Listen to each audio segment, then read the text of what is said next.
भारतीय सामाजिक अर्थव्यवस्था के लिए जाति बहुत महत्वपूर्ण हो गया है। हर क्षेत्र में व्यक्ति की जाति को देखा जाता है। भारतीय लोकतंत्र में जाति व्यवस्था होने के बाद लोगों ने अनुमान लगाया था कि देश से जाति भेद पूरी तरीके से समाप्त हो जाएगा, परंतु आज के समय में भी बहुत से क्षेत्र में जाति भी देखने को मिल रहा है। जाति भेद बहुत बड़ा मुद्दा बनते जा रहा है। हालांकि पहले के समय में यह बहुत ही ज्यादा बढ़ते जा रहा था, परंतु आज के समय में किसी किसी क्षेत्र में यह देखने को मिलता है। जाति भेद राजनीति पर भी असर करता जा रहा है। जाति भेद के बढ़ने से देश पर सबसे बुरा प्रभाव पड़ सकता है। जाति भेद के बढ़ने से देश पर सबसे बुरा प्रभाव पड़ सकता है। जाति भेद को हटाने के लिए हर व्यक्ति को प्रेरित होना पड़ेगा, परंतु उससे पहले राजनीति दर पर जाति भेद हटाना जरूरी है। भारत एक ऐसा देश है जहां पर जातियों को देखा जाता है, उसके हिसाब से उन्हें कार्यभार सौंपा जाता है, परंतु विदेश में कोई जाति भेद नहीं मानी जाती। हमारे देश में बहुत सी जातियां होती हैं और राजनीति तौर पर इन जातियों को बढ़ावा देकर जातिवाद को महत्व दिया जाता है।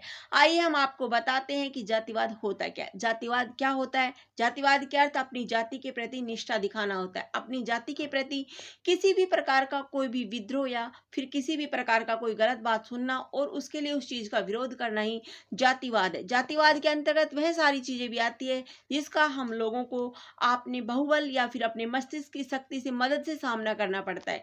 कई बार देखा जाता है कि जातिवाद के चक्कर में लोगों को पीछे छोड़ करके ऊंची जाति वाले आगे निकल जाते हैं, परंतु हमें इस चीज का सामना करने के लिए जातिवाद का सहारा देना पड़ता है। जातिवाद के अंतर्गत ऐसी बहुत सारी भावनाएं और धार्मिकता चीज भी आती है जो लोगों को उनके जातिगत की तरफ और भी ज्यादा आकर्षित और अनुभवी करते हैं।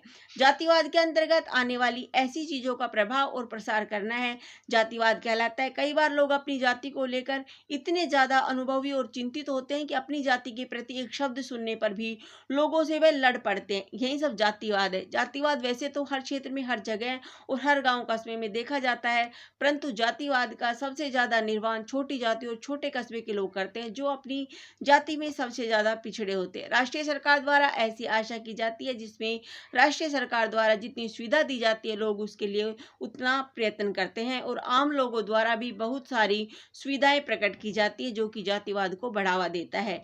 जातिवाद का महत्व। जातिवाद का महत्व वैसे तो सबसे ज्यादा छोटी जाति और पिछड़े लोगों में देखा जाता है जो सरकार द्वारा सबसे ज्यादा सुविधाओं का सेवन करता है। वैसे तो बहुत सारी मान्यताओं के अनुसार छोटी जातियों को इतना नंबर तो नहीं दिया जाता, परंतु ज्यादातर लोग आदिवासी क्षेत्र से होने के बावजूद भी अपने जातिवाद का सबसे ज्यादा साथ देते हैं। ऐसा कई बार देखा गया है कि एक जाति के लोग साथ मिलकर ही किसी भी कार्य को अंजाम देते हैं, परंतु ऐसा बड़ी बार देखा जाता है कि एक ही जाति वाले एक दूसरे से ही टक्कर रखते हैं।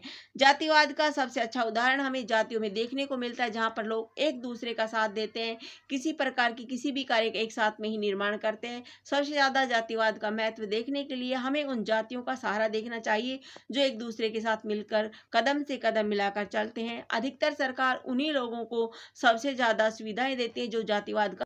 यहाँ पर देखा जाए तो हर जाति एक दूसरे से इतनी हीन भावना रखती है कि वह एक के साथ बैठकर पानी तक नहीं पीते। जातिवाद का सबसे ज्यादा निर्वहन करने के लिए सरकार हर किसी को जातिवाद की सलाह देती है। जातिवाद की वजह से किसी प्रकार का विद्रोह या फिर किसी प्रकार का आंदोलन नहीं किया जा सकता।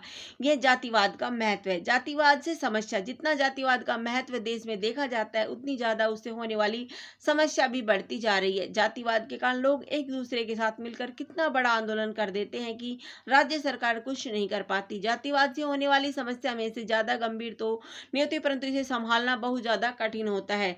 जातिवाद द्वारा खड़ा किया गया मोर्चा या फिर आंदोलन इतना ज्यादा खतरनाक हो सकता है कि उनकी मांगों को पूरे किए बिना वह मोर्चा हटता नहीं। यह समस्या राज्य सरकार को देखनी पड़ती है। कई बार तो ऐसा होता है कि एक साथ मिलकर के लोग जातिवाद का इतना ज्यादा बढ़ावा देते हैं कि सरकार को भी उनके आगे झुकना पड़ता है। कई बार तो यह भी देखा गया है कि जातिवाद के कारण लोग एक दूसरे से इतनी ज्यादा प्रभावी हो गए हैं कि किसी भी प्रकार की समस्या होने पर एकजुट होकर लोगों को परेशान करते हैं। इन समस्याओं से छुटकारा पाने के लिए राज्य सरकार जातिवाद को बढ़ावा देती है, परंतु उन्हें रोकने का भी कार्य कर रहा है। अधिकतम यही देखा गया है कि जातिवाद के बढ़ावा होने के कारण ही लोग इतना सारा आंदोलन या फिर किसी प्रकार की जातिवादी मोर्चा निकालकर सरकार को अपनी मांगे मानने पर मजबूर कर देते हैं। निष्कर्ष। जातिवाद जैसी नीतियों का पालन करना बिल्कुल भी गलत बात नहीं है, परंतु यदि वे किसी प्रकार की परेशानी में हो तब सरकार द्वारा उनका सहयोग करना भी एक प्रकार का जातिवाद को साथ देने जैसा ही है। जातिवाद से होने वाली परेशानियां भी बिल्कुल जटिल है, उनका निर्वहन करना भी हमारी सरकार के हाथ में नहीं होता। इसलिए जातिवाद को ज़्यादा से ज़्यादा बढ़ावा देने का लोगों को परेशानी का सामना करना पड़ सकता है। इन्हीं सब महत्व को समझने के लिए जातिवाद को सरकार उतना ज़्यादा मान्यता नहीं देता, परंतु दिए गई सुविधाओं का सबसे ज़्यादा लाभ जातिवाद लोगों को ही मिलता है। धन्यवाद। जय हिंद।